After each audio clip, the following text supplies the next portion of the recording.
Hey guys, welcome back to another episode of the fifth round. We are going to be previewing UFC Brooklyn. It is a brand new year and a brand new time for the UFC, starting off on ESPN. We have moved over from Fox after many a year of great UFC fights and events.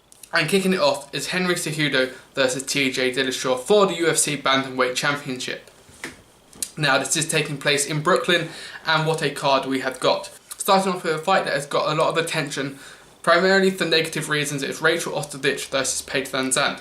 Now, of course, these two girls are absolutely smoking hot, but are incredible fighters nonetheless. But unfortunately, Rachel Ostovich has had her own problems personally with domestic violence, and it has brought the attention of this fight to the forefront, more or less. It has been a hard time for her. I'm not going to go into it too much or in too much detail, but she did have some domestic violence, and it really questioned whether this fight would happen. There was a moment where the fight got cancelled, but for Rachel Ostovich, the powerhouse that she is, and it really shows her testament, said, no, I'm going to fight this fight. I'm going to get the better of it. And Paige VanZant, of course, coming back from a broken arm last year, I believe it was early 2018, late 2017, where she broke her arm in a fight, is back, and we have got this fight happening in the main card. Of course, looks are something these two girls don't exactly lack, and fighting capability isn't something that lacks either. So it is going to be an exciting fight. This fight is still a 125-pound division, so we have got someone who was in the Ultimate Fighter, unfortunately lost her finale, and we've got Paige VanZant, who's now more or less a veteran inside the UFC. Started very young and still is very young. Now she has a lot of outside work. She's on YouTube now. She's obviously done Dancing with the Stars, where she got a lot of fame from that. So yes, it's a fight that previewing is very exciting for many reasons, and it's going to be interesting. If Paige VanZant wins, how does she come off from that?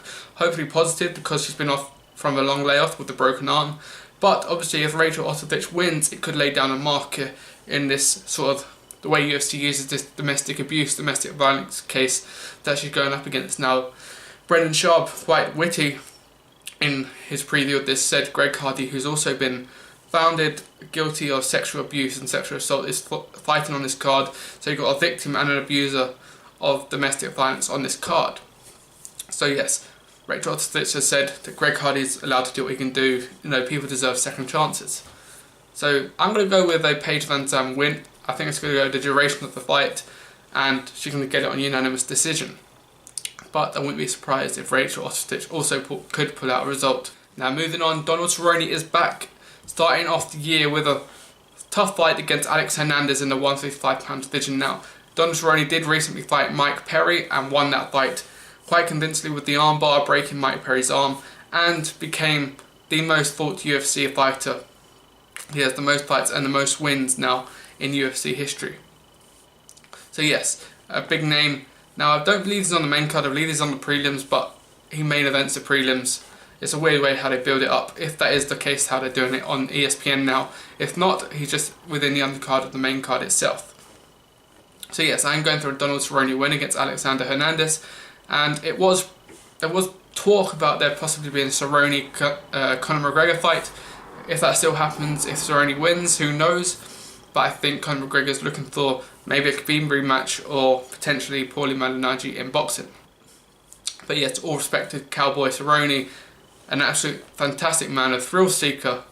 If you've heard his cave story on the Joe Rogan podcast, you know that he's been through his struggles both inside and outside the octagon, and hopefully he gets the victory this weekend come UFC Brooklyn.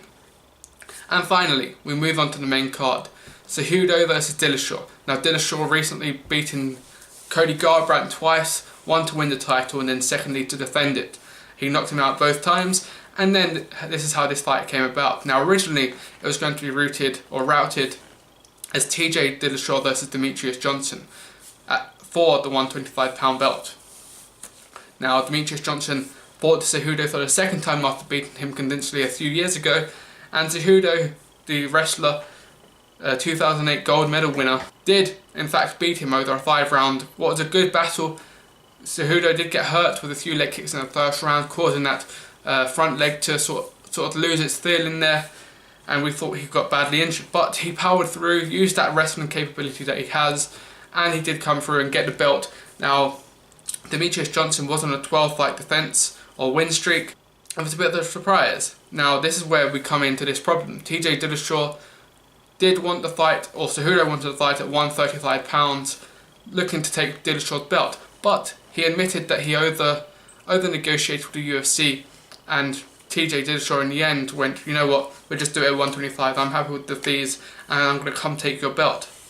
Now, this could be a very, very important fight, because if TJ Dillashaw wins, you don't have a UFC flyweight champion or division potentially. With Dillashaw being at 135, I don't imagine him relinquishing that, whether he keeps both belts. But you know, with the loss of Demetrius Johnson to ONE FC, there's not too many competitors in that flyweight division who's looking like getting a title or big exposure to becoming a champion. So potentially we could be looking at two divisions lost in successive UFC events. Obviously Chris Cyborg losing the featherweight championship and now the flyweight championship on the line, potentially being lost. Could that mean the flyweight division goes?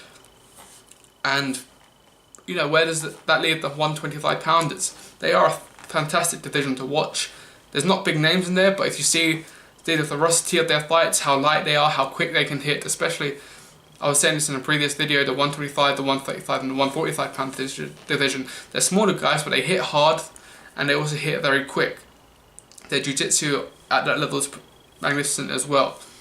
I remember Demetrius Johnson with a flying armbar at one moment. So yes, I'm going with a TJ Dillashaw win. I'm going to think it's going to happen in the second or third round by TKO. I see him having no struggles getting down to 125, and I don't see a way Cejudo can get out of this unless he uses wrestling capabilities.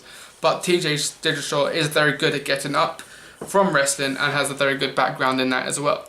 Of course, been under Dwayne Ludwig, who trains him, that is. So yes, I'm going with a TJ Dillashaw win, and a huge question mark over what happens to the flyweight division and what happens to the 135 pound division as well. If TJ decides to stick at flyweight, what happens to that? You've got Cody Garbrandt fighting soon, Dominic Cruz is injured as well, so it's all up to play for within those divisions. So yes, drop a like, let me know what you think is going to happen, Cejudo or Dillashaw, who's going to win that fight. Check out the socials, Cage Chat YT, that's the Twitter and Instagram, and be sure to comment who you think is going to win, who's going to have the fight of the night, performance of the night, KO of the night even, and subscribe, and of course, go Sting 'em.